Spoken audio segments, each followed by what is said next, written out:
I will tell you about the time that I got my ass whopped because I was trying to help somebody. Now what we're going to do is we're going to go back to high school. I just woke up, so ooh.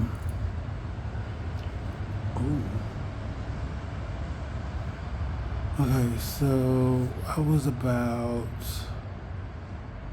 15. I was about 15 years old. And I used to be friends with this girl. Her name was Diana Christmas. Yeah, we're dropping names, baby. None of that.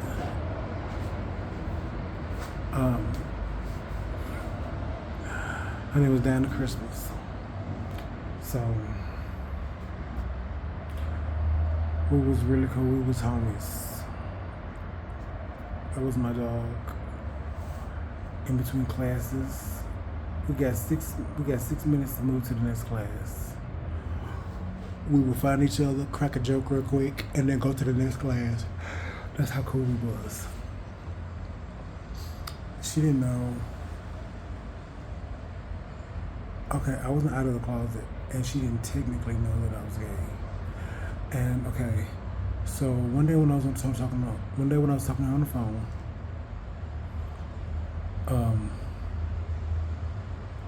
my stepmother is from Trinidad. Her family's from Trinidad also, but they're black Trinidadians. My stepmother is Indian, an Indian from Trinidad.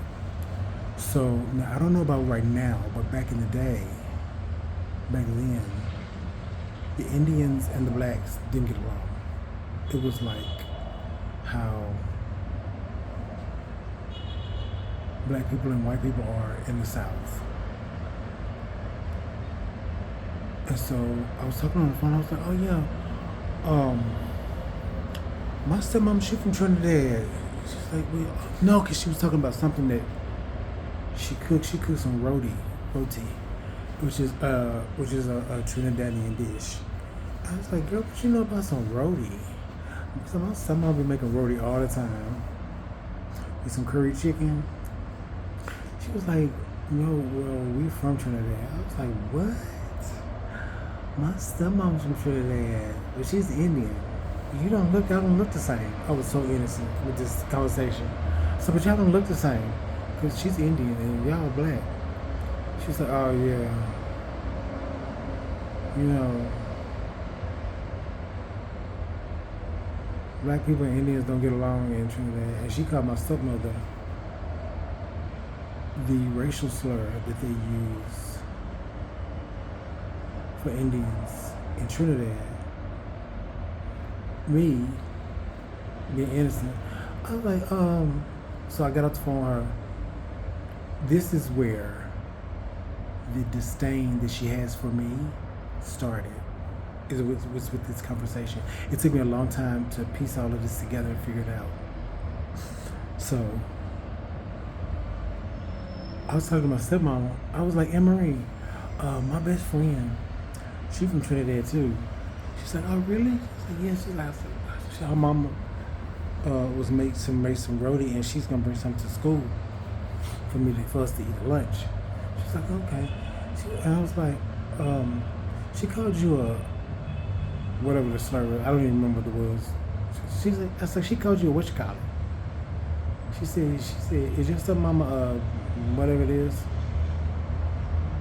And she froze for just like a millisecond. And she's like, "Oh yeah, well that's what black people call us in Trinidad." I was like, "Oh." She's like, "That's not really a good word." Okay. So I was talking, I was like, I was like, oh yeah. I asked my stepmom about that burger. She was like, yeah. She said it's not really a good one. She was like, yeah, because we don't really like them. I was like, oh, okay. I mean, but Diana was cool with me. I still didn't make it. I'm still not making the association. So we go on and on. We cool, we cool. We so cool that one day I stole my dad's car and I drove to school that day. No driver's license, just barely knew how to drive. And I called her. I was like, it was like 5 o'clock in the morning. I was like, yo, I got my dad's keys.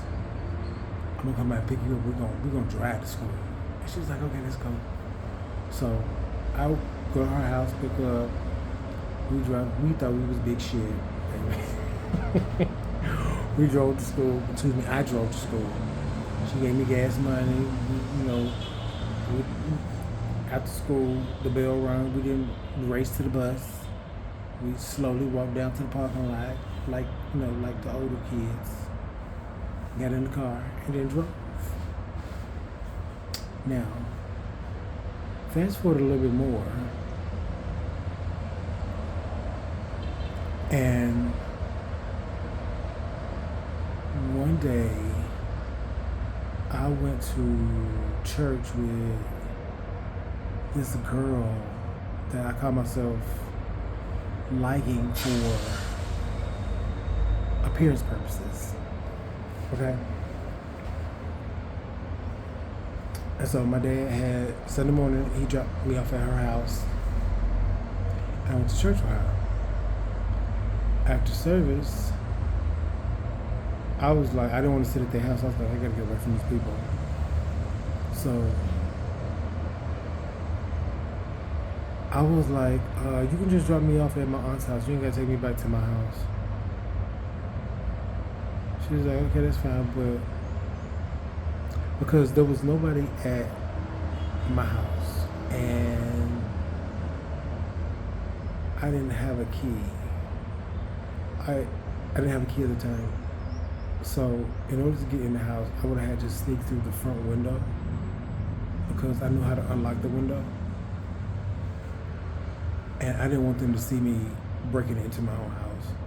So I was like, oh, you can just drop me off at my aunt's house. My aunt lived around the corner from Diana. They lived in this dead-end neighborhood called Golden Valley. Golden Valley was ratchet as fuck.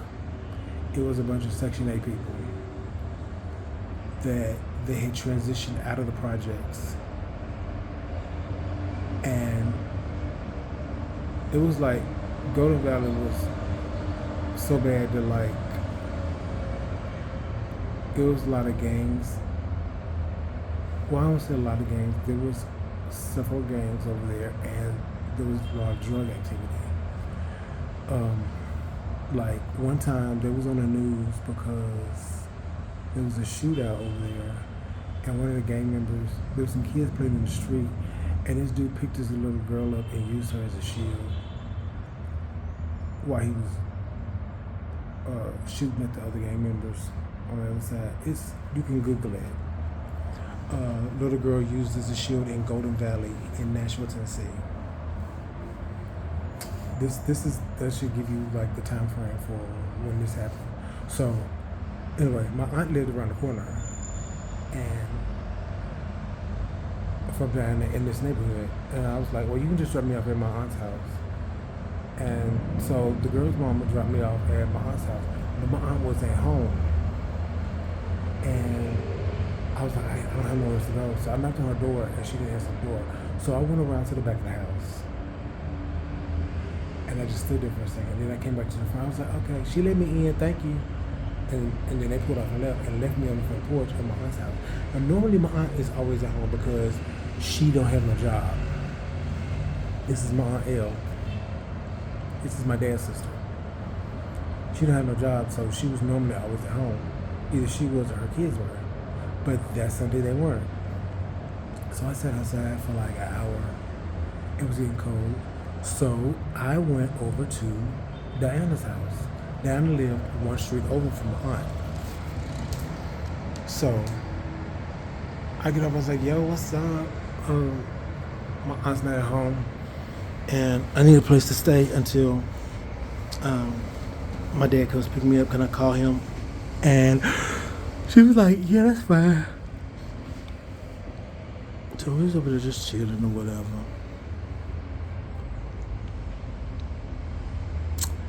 Oh, wait, let me go back a little bit. In that same conversation, where she called my stepmother the racial slur, she also let it be known that in Trinidad, they fucking hate gay people with a passion.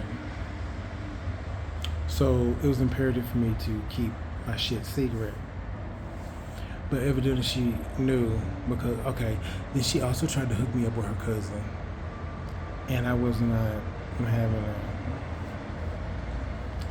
And so I told her on the phone to her cousin, whatever, la la. So while I'm sitting now, we'll go back to that night, I'm sitting over at her house, and her cousin comes over. And she's trying to flirt with me, but I'm not being responsive, obviously. So she's off and on the phone. But I'm just sitting in the living room looking like a caged animal. And this girl is flirting with me, and I'm not responding. So then she was like, her cousin was like, well, come on and walk me home. I was like, okay, that's fine. Now, I'm cracking jokes. Everybody's kikiing, laughing. Now, that I can do. I can use comedy as a deferral, you know, to get their minds off the shits.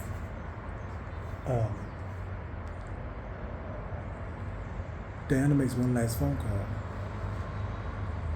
and she leaves the room to make this phone call.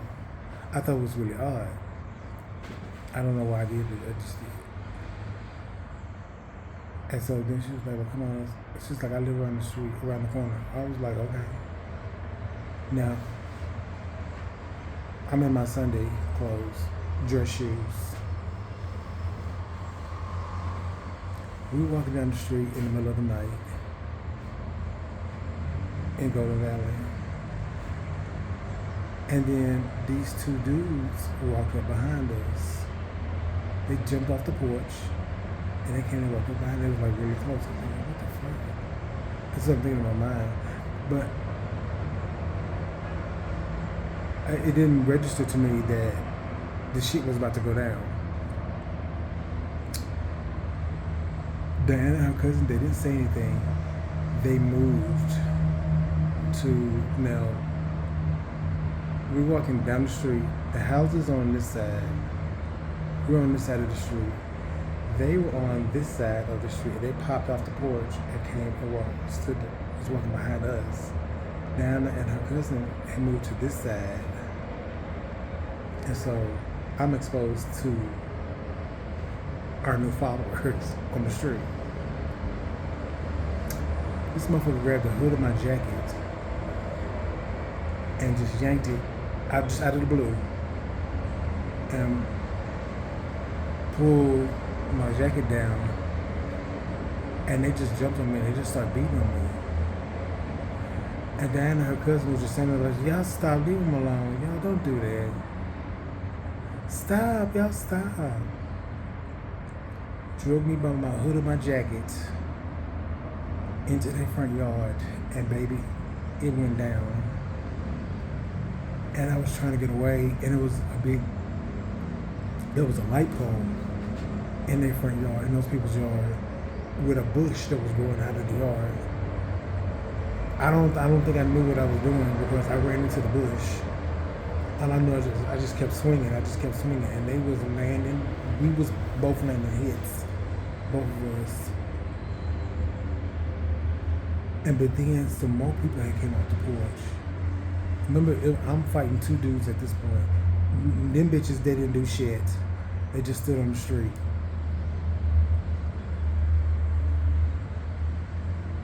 It was about 5 or 6 people. Then I saw the corner of my eye, more people had came out of the house. At that point, I started to run. I started to run. So I ran like we was in the bush, but we wasn't in the bush. At that point, I ran into and through the bush. It was a big bush. That's all I remember. And I got through. Uh, I was trying to assess which way was the best way to run so that they couldn't get me. I couldn't run behind the house because it was too many people coming out of the house and off the porch. And I could, if I ran across the street into those people's yard, there was a fence right there, so I couldn't jump that fence. So I had to just run straight down the street. And I was booking it in them dress shoes down the street. And I looked out the corner of my eye, it was about 5 people chasing me.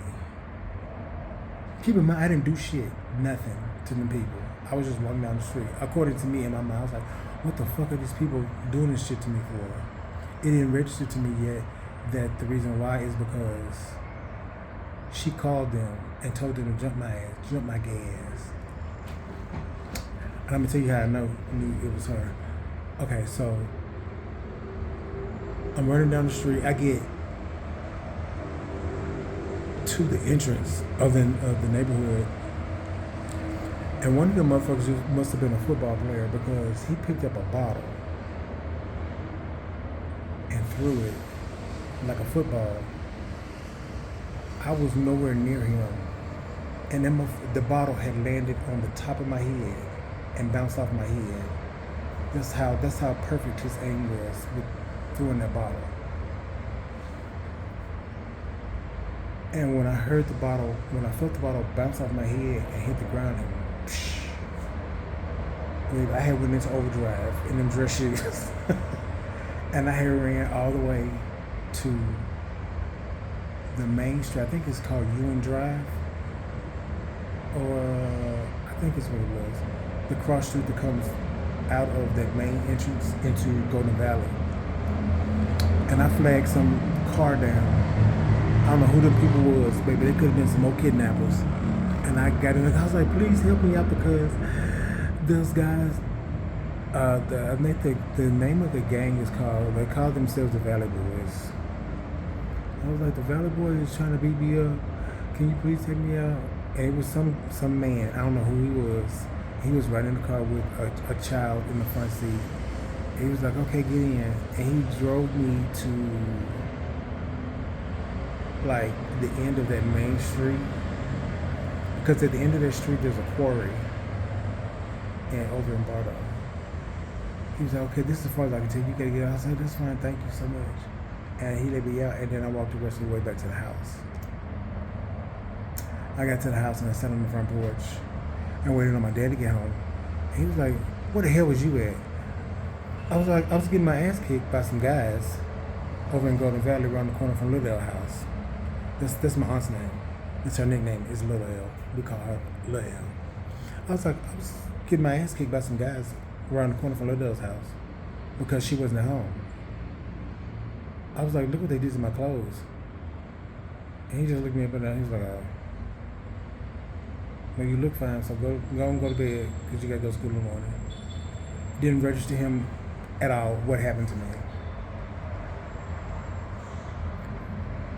I went in, cleaned my cuts up, and went to bed the next day at school.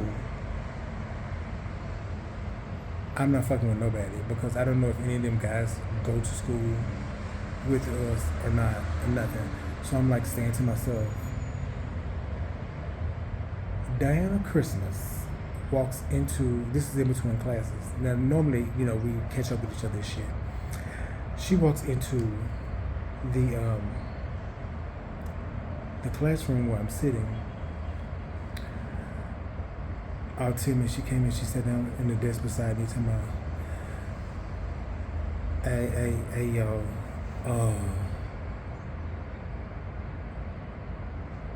that shit that happened yesterday, I just, That's fucked up. I just want to say I'm sorry.